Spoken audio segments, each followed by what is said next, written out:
Hello friends, இன்றைக்கி வீடியோவில் பார்த்திங்கன்னா ஒரு கேக் ரெசிபி தான் பார்க்க போகிறோம். அதுவும் இது வந்துட்டு எல்லாருமே சுலபமாக வீட்டில் செய்யக்கூடிய ஒரு கேக்கு தான். ரொம்பவே ஈஸியாக செஞ்சிடலாம், டேஸ்ட்டும் ரொம்ப நல்லாயிருக்கும். அது மட்டும் இல்லாமல் இந்த கேக்கில் வந்துட்டு நான் கோதுமை மாவு யூஸ் பண்ணி தான் அந்த கேக்கை செஞ்சுருக்கேன். மைதா மாவு, முட்டை அதெல்லாம் நான் சேர்க்கலை. அது மட்டும் இல்லாமல் இட்லி பாத்திரத்தில் தான் இந்த கேக்கை நம்ம வேக வச்சு எடுக்க போகிறோம். ஓவன்லாம் தேவையில்லை. இட்லி பாத்திரத்துலையே இவ்வளோ சாஃப்டான ஒரு கேக்கை கண்டிப்பாக நீங்களும் செஞ்சு பாருங்கள். கண்டிப்பாக உங்களுக்கும் நல்லா டேஸ்ட்டாகவே கிடைக்கும் கேக்கு.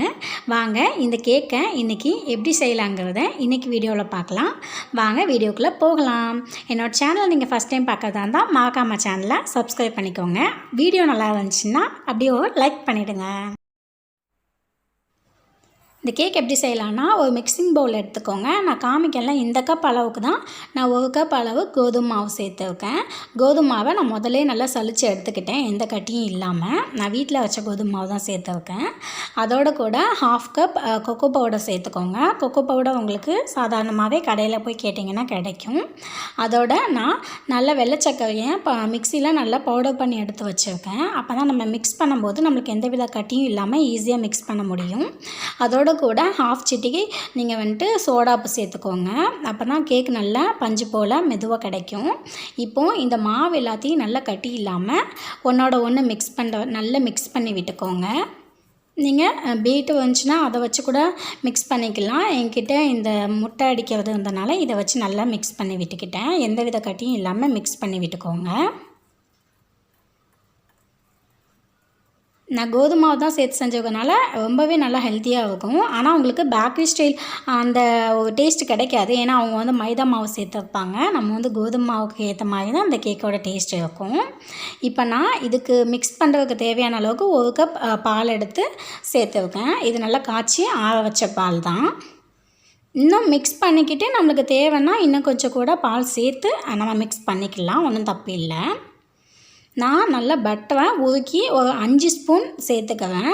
பட்டர் இல்லைன்னா விடுங்க, வெண்ணெய் தான் சேர்க்கணுன்னு அவசியம் இல்லை. இல்லைனா நீங்கள் நார்மலான சமையலுக்கு யூஸ் பண்ணுற எண்ணெயை கூட சேர்த்துக்கலாம். இதே 5 ஸ்பூன் சேர்த்துக்கோங்க, அதிகமாக சேர்க்க வேண்டாம். இப்போது இது எல்லாத்தையும் நல்லா கலந்து எடுத்துக்கோங்க. கொஞ்சமாக ஸ்மெல்லுக்காக, இந்த கேக்கோட ஸ்மெல்லுக்காக நம்ம வந்து வெண்ணிலா எசன்ஸ் சேர்த்துக்குவேன். உங்கள்கிட்ட இருந்தால் சேர்த்துக்கோங்க, இல்லைன்னா ஸ்கிப் பண்ணிக்கோங்க. இப்போ நான் வந்துட்டு கேக்கை மிக்ஸ் பண்ண வீடியோ எடுத்துன்னு தான் நினச்சேன். பட் வந்து கேமரா ஆஃப்லேயே இருந்ததுனால நான் எடுக்க முடியலை. நல்லா மன்னிச்சிக்கோங்க தயவுசெய்து.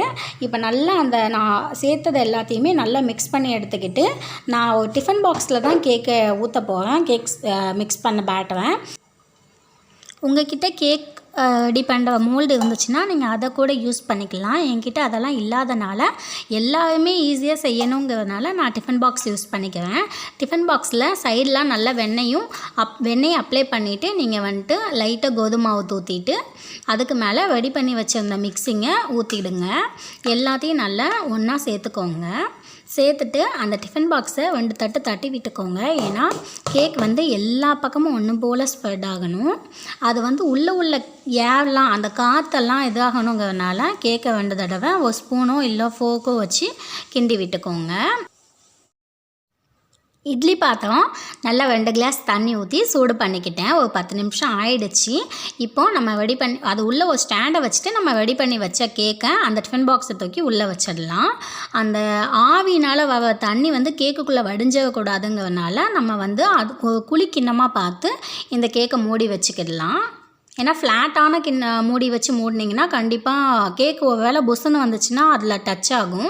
அதனால் நீங்கள் குளிக்கிணமாக பார்த்து மூடிட்டு கேக்கை ஒரு லோ ஃப்ளேமில் ஒரு 30-35 நிமிஷத்துக்கு நீங்கள் வேக விட்டுடுங்க. ஒரு 35 நிமிஷம் கழிச்சிட்டு நீங்கள் ஓப்பன் பண்ணி பாருங்கள் கேக்கு வெந்ததுக்கான்ட்டு. வேகலைன்னா கூட ஒரு 10 நிமிஷம் கூட நீங்கள் வேக விட்டுக்கோங்க. இப்போ நம்ம ஓப்பன் பண்ணி பார்க்கலாம். எனக்கு 35 நிமிஷம் ஆகியிருக்கு கரெக்டாக. நீங்கள் லோ ஃப்ளேம்லேயே வச்சுருந்தீங்கன்னா கண்டிப்பாக 35 நிமிஷத்தில் ரெடி ஆகியிருக்கும். அப்பப்போ கூட்டி குறைச்சி அப்படி பண்ணாதீங்க, ஒரே ஃப்ளேம்லேயே வச்சுக்கோங்க. பார்த்தீங்களா, உள்ளே தண்ணி கூட இல்லை. அந்தளவுக்கு நல்லா சுண்டிடுச்சு 35 நிமிஷத்தில். கேக்கு வெந்துடுச்சான்னு ஒரு கத்தியையோ இல்லை ஸ்பூனையோ உள்ளே விட்டு பாருங்க. பார்த்தீங்களா, கேக்கு ஒட்டவே இல்லை. அப்போது வெந்துடுச்சுன்ட்டு அர்த்தம். இப்போது ஸ்பூனையும் விட்டு பார்க்கலாம், இன்னொரு வாட்டி டெஸ்ட் பண்ணிக்கலாம்.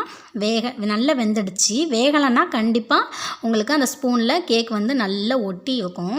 வெந்ததுனால கேக்கு ரெடி ஆகிடுச்சு.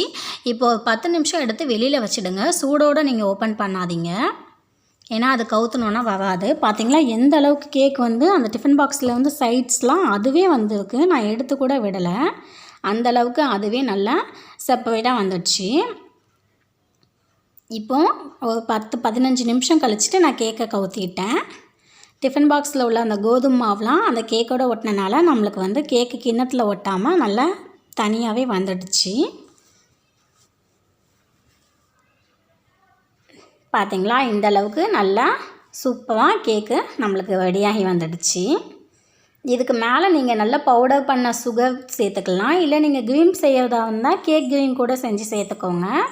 நான் கொஞ்சமாக சாக்கோ சிப் சேர்த்துக்குவேன். இல்லைன்னா உங்கள்கிட்ட சாக்லேட் வந்ததுன்னா அதை மெல்ட் பண்ணி நீங்கள் கேக்குக்கு மேலே அப்ளை பண்ணி விட்டுக்கோங்க, இன்னுமே டேஸ்ட்டாக இருக்கும். கேக்கை கட் பண்ணி பார்க்கலாம். நல்லா கட் பண்ணுறதுக்கு வருது. நம்மளுக்கு இது வந்து கோதுமை மாவு கேக்குங்கிறனால அந்தளவுக்கு மைதா மாவு கேக் அளவுக்கு ஸ்பாஞ்சினஸ் இல்லை, ஆனால் ஓரளவுக்கு நல்லா சாஃப்டாக இருக்குது கேக்கு. பார்த்திங்களா எந்த அளவுக்கு கேக் கட்டிங் கூட நல்லா ஸ்மூத்தாக சாஃப்டாகவே கிடச்சிருக்கு நம்மளுக்கு.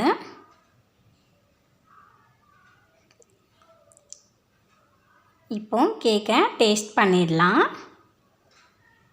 நீங்களும் கண்டிப்பாக இதே மாதிரி கோதுமை மாவு வச்சு ஹெல்த்தியான கேக்கை வீட்டில் இட்லி சட்டியில் வச்சு செஞ்சு பார்த்து குழந்தைங்களுக்கெல்லாம் கொடுங்க. செஞ்சு பார்த்துட்டு டேஸ்ட் எப்படி இருந்துச்சுன்ட்டு கமெண்ட்டில் சொல்லுங்கள். வீடியோ பிடிச்சிருந்ததுன்னா வீடியோக்கு ஒரு லைக் கொடுத்துடுங்க. தயவுசெய்து இதுதான் ஃபஸ்ட் டைம் நீங்கள் என்னோடய வீடியோ பார்க்கிங்க அப்படின்னா மட்டும் சேனல் கீழே இருக்க சப்ஸ்கிரைப் பட்டனை டச் பண்ணிவிட்டு பக்கத்தில் இருக்க பெல் ஐக்கானையும் கிளிக் பண்ணிவிடுங்க. இதே மாதிரி இன்னும் மற்ற வீடியோக்கள் நான் போடும்போது உங்களுக்கு உடனேயே நோட்டிஃபிகேஷனில் வந்துடும். தேங்க்ஸ் ஃபார் வாட்சிங். அடுத்த வீடியோவில் சந்திப்போம்.